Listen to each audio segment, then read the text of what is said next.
Hello दोस्तों, स्वागत है आपका ठाकुर यूट्यूब चैनल में। और आज मैं बात करने जा रहा हूँ कि बैंकों के मायाजाल को यदि आप समझ पाए, यदि आपने पुरानी वीडियोस देखी, यदि आपको कोई चीज़ समझ में आई है तो मैं इसके आगे की बात करने जा रहा हूँ कि बैंकों में पैसा जमा करना बंद कर दो। ठीक, ये चीज़ जो यदि नए लोग देख रहे हैं उनको ये चीज़ समझ में नहीं आएगी। तो यदि आपने वीडियोस नहीं देखी तो इसीलिए मैं कहता हूँ कि सब्सक्राइब करो चैनल को, बेल आइकन को प्रेस करो, ताकि जो वीडियोस है आप उसको देख पाओ, आप उसको समझ पाओ कि क्या चीज़ की बात चल रही। कुछ नहीं, वीडियो देख के आओ, आपको सारी बातें समझ में आ जाएंगी क्योंकि मैं ये बात कह रहा हूँ। ठीक है, अभी भी इस वीडियो में आगे बताने जा रहा हूँ। मुझको इंस्टाग्राम में फॉलो करना चाहते हो तो लिंक आपको डिस्क्रिप्शन में मिल जाएगी। तो चलिए आज बात करते हैं कि बैंकों में पैसा जमा क्यों नहीं करना चाहिए, क्या उससे कोई फ़ायदा होता है बैंकों में पैसा जमा करने से या नुकसान होता है, इसके बारे में बात करते हैं। देखो, जैसे कि मैं पहले भी बता चुका हूँ ये बात कि बैंकें कैसे काम करती हैं। तो वो क्या करती हैं कि जो आप पैसा जाके जमा करते हो वही पैसा उनके पास आता है। उनके पास तो अपना कोई पैसा नहीं। अब उस पैसे से वो आपको ब्याज देती हैं। ठीक, आपको लगता है आपको 4%, 5, 6, 7% जो भी आपको ब्याज मिल रहा है वो ब्याज आपको कंपनी दे रही है। ठीक है, एक्चुअली में वो पैसा फिर आपको लगता है कि वहाँ पे सेफ रखा है और उनको ब्याज दे रही है। कि एक बात बताओ, बैंक को इतना सारा पैसा खर्च करना पड़ता है अपने एम्प्लॉयज़ को सैलरी देने में, पूरे बैंक चलाने में, एटीएम चलाने में, रेंट देना पड़ता है कई बार जहाँ वो खोलते हैं वहाँ पर। ठीक है, तो इतना सारा पैसा कहाँ से आता है? आपसे नहीं आता होगा। क्या आपको लगता है कि वो आपसे नहीं आता होगा ना? वो आपको इतना सारा खर्चा भी करती है, वो आपको अपनी जेब से पैसा भी देती है। तो साफ सी बात है वो आपसे ही लेती है। ठीक है, अब कैसे लेती है इसके बारे में बात करते हैं। कैसे बैंक पैसा कमाती है इसके बारे में थोड़ा और बात करें। और क्यों आपको बैंक पैसा नहीं जमा करना, मेन बात इसके बारे में करेंगे क्योंकि कुछ बातें हम लोग पहले अदर वीडियोस में तो कर ही चुके हैं कि बैंक कैसे पैसा कमाती है। फिर भी एक बार आपको रिकॉल करा देता हूँ। जो पैसा आप वहाँ पर देते हो, आपको लगता है वो पैसा वहाँ पर सेफ है, वो वहाँ पर जमा है।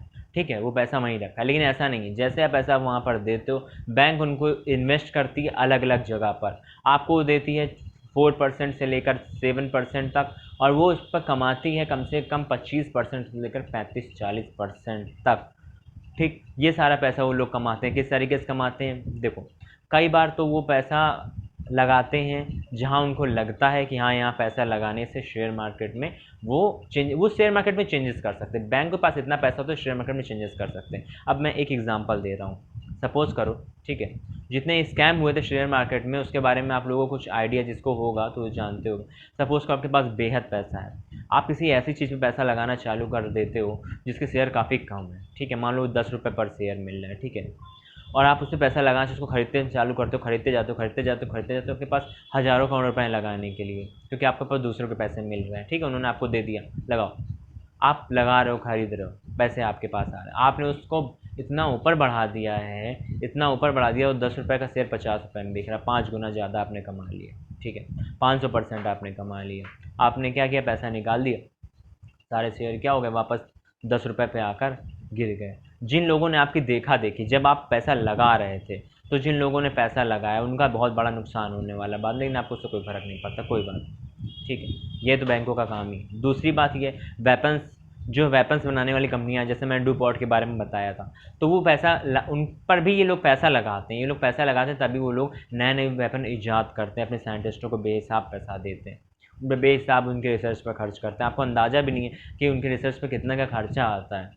ठीक है, वो खर्च करते हैं, और फिर उसके बाद में एक एक मिसाइल जब गिरती है, एक एक गोला जब दागा जाता है, एक एक गोली जब चलती है, तो उन पर उसका बहुत ज़्यादा पैसा आता है। इसीलिए वो लोग चाहते हैं, एक समय पर वार क्यों होते रहते हैं? आपको लगता है ये वॉर क्यों हो रहा है? क्योंकि लोग जब हथियार रखना चालू कर देते हैं तो एक स्थिति तनावपूर्ण बन जाती है, और ये बनाई जाती ताकि वॉर होते रहे। वॉर नहीं होगा तो काम कैसे चलेगा? ठीक है, यदि टेररिज्म नहीं रह जाएगा तो भी उनका काम कैसे चलेगा? तो उनका काम चलना चाहिए। वो काम के लिए आपको धर्म के नाम पर भड़काने से भी बाज नहीं आएंगे। अमेरिका ने, आप जानते हो कि पहली बार जब ये जो आतंकवाद की शुरुआत हुई है, ये अमेरिका नहीं की है, इसके बारे में बताऊंगा आगे। इन्होंने अपने अपने काम के लिए कैसे लोगों को भड़काया और बाद में इन्हीं के खिलाफ वो चीज़ आ गई, क्योंकि ये तो हमेशा दो धारी तलवार। ठीक है, ये आपने दो धारी तलवार अपने सामने वाले पे मारी है, और सामने और दूसरी तरफ वो आप पर भी लग सकती है, क्योंकि इसमें दोनों साइड में, ठीक है, धार। तो आपको पैसा क्यों नहीं जमा करना चाहिए भाई? आपको तो ब्याज चाहिए ना। आप कहोगे हमको इससे क्या मतलब कि बैंक 35% 40% कमा रही, हमको तो हमारे 5, 6, 7% दे रही है। ठीक है, वो आपको 5, 6, 7% दे रही थी, आप रखे रहोगे तो पैसे कम होते रहेंगे। ठीक है, वो बात मैंने मान ली। अब आप एक बात यहाँ पे ही समझो कि ये जो काम हो रहे हैं, ये जो काम हो रहे हैं, और इससे इन्फ्लेशन जो बढ़ रही है। जब आप बैंक में पैसा जाते हो, जब वो लोन देती है, बैंक जब दूसरे को लोन देती है, तो एक्चुअली में वो जो लोन का पैसा होता है जो उसको पे करना पड़ता है, वो जो पैसा पे करना होता है वो नया पैसा होता है जो उसको पे करना होता है, ठीक है। वो पैसा एक तरीके से वो बनाती है बैंक उस टाइम पे, ठीक। अब ये समझो कि यदि सारी दुनिया में 100 रुपये हैं और 100 रुपये मेरे पास सब लोगों ने मिलकर जमा कर दिए, मान लो 10 लोगों के पास 100 रुपये हैं, ठीक है, हमको मिला के, एक हम हैं और बाकी 9 लोग हैं, मिलके 10 लोग हैं, और लोग और भी उनके पास कोई पैसे नहीं। अब मैंने वो 100 रुपये बाकी लोगों में बांट दिए और उन सबसे कहा कि तुम 105 रुपये लाओ, ठीक। उस 100 रुपये का मैंने 105 रुपये मांगा, दुनिया में 100 रुपये हैं। एक एग्जाम्पल, मोटी बात मैं समझा रहा हूँ, चीज़ समझने की कोशिश करो। वो 5 रुपये कहाँ से लाएंगे? 5 रुपये कहीं से नहीं ला पाएंगे, समझ में आई बात। लेकिन कहीं ना कहीं से मुझको चाहिए, ठीक है। तो मैं क्या करूँगा, उन 5 रुपये के पीछे उनकी संपत्ति को लूँगा, ठीक है। या फिर अब वो जिस तरीके से भी काम करेंगे, मैं उस चीज़ को, मुझे कोई फ़र्क नहीं पड़ता, मुझे 105 चाहिए तो 105 चाहिए। 5 रुपये कहाँ से आएंगे? उनकी असली संपत्ति ग्रहण करके आएंगे, ठीक है। तो ये नकली संपत्ति दे के असली संपत्ति ग्रहण करने का खेल है। सिर्फ उन लोगों को समझ में आ रहा होगा जो पिछली वीडियोस देख चुके। कुछ यदि आपको समझ में आ रहा है तो अच्छी बात है, कभी एक आध घंटे की वीडियो बनाने का मौका मिला तो पूरी बात बताएंगे उसमें। तो उस पैसे का आप क्या करो, आप कैसे अपने पैसे काम करो। देखो जैसे बैंक कर रही है इन्वेस्टमेंट, वो आपको सीखना पड़ेगा इन्वेस्टमेंट करना।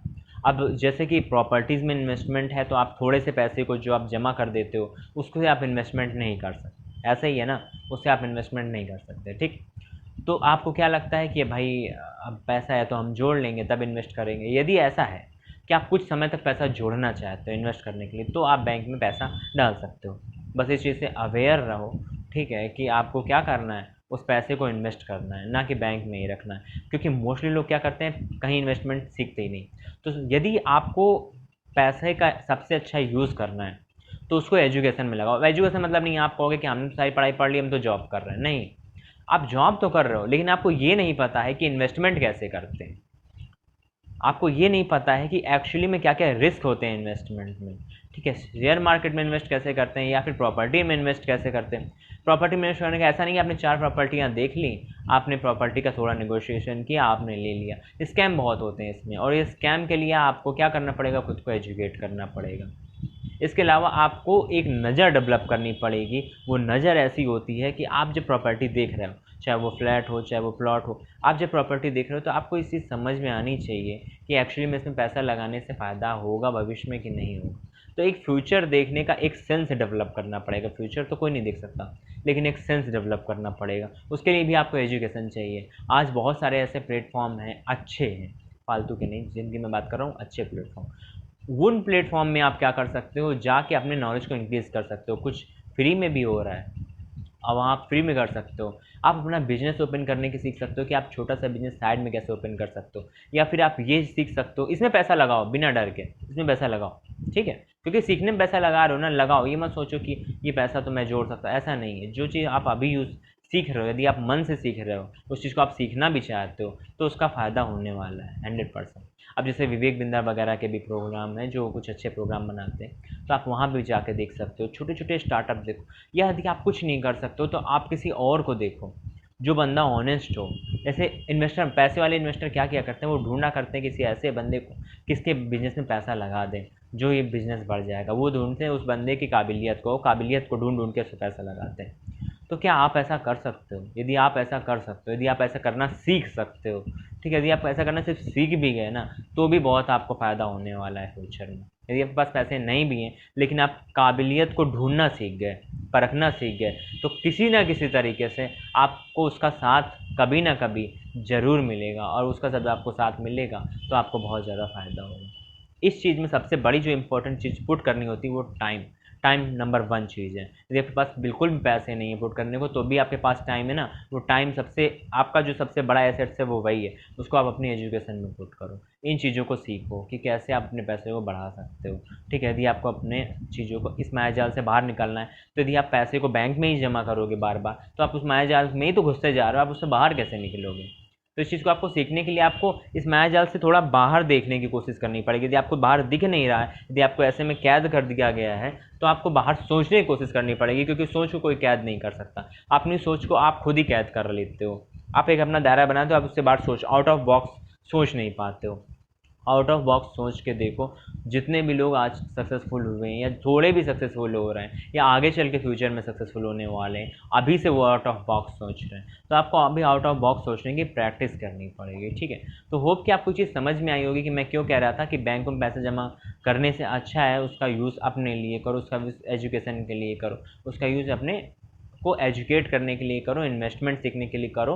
और यदि आपके पास इनफ पैसा हो जाए तो आप उसमें इन्वेस्ट करना स्टार्ट करो, थोड़ा थोड़ा इन्वेस्ट करो। यदि आप ज़्यादा रिस्क नहीं लेना चाहते, देखो बिना रिस्क जो जितना बड़ा रिस्क लेता है उसको उतनी बड़ी सक्सेस मिलती है, लेकिन आप ज़्यादा रिस्क नहीं लेना चाहते तो कम से कम आप एजुकेट तो कर सकते हो अपने आप को। या आप जो भी जॉब कर रहे हो, आप मान लिया गवर्नमेंट जॉब करो या प्राइवेट जॉब करो, जिस दिन वो जॉब जाएगी उस दिन के बाद भी आपको काम करना पड़ सकता है यदि आपने अपने आप को एजुकेट नहीं किया है तो, ठीक है। आप कोई नहीं चाहता कि 60 साल में आप रिटायर हो रहे हो फिर भी आपको काम करना पड़े, तो उसके लिए आपको क्या करना पड़ेगा, एजुकेशन करनी पड़ेगी। आपकी एजुकेशन, आपको लगता है कि आपकी जॉब लगे, आपकी एजुकेशन पूरी होगी, ऐसा नहीं। एजुकेशन जो है वो ज़िंदगी के आखिरी पलों तक चलती ही रहती है, ये सीखने का नाम ही ज़िंदगी। आप कुछ ना कुछ सीखते ही रहते हो, आपको अनुभव मिलते ही रहते हैं, ठीक है। तो इसी उम्मीद के साथ कि आपको वीडियो अच्छी लगी होगी, लाइक करिए इस वीडियो को। मिलते हैं अगली वीडियो में, तब तक के लिए good bye and take care.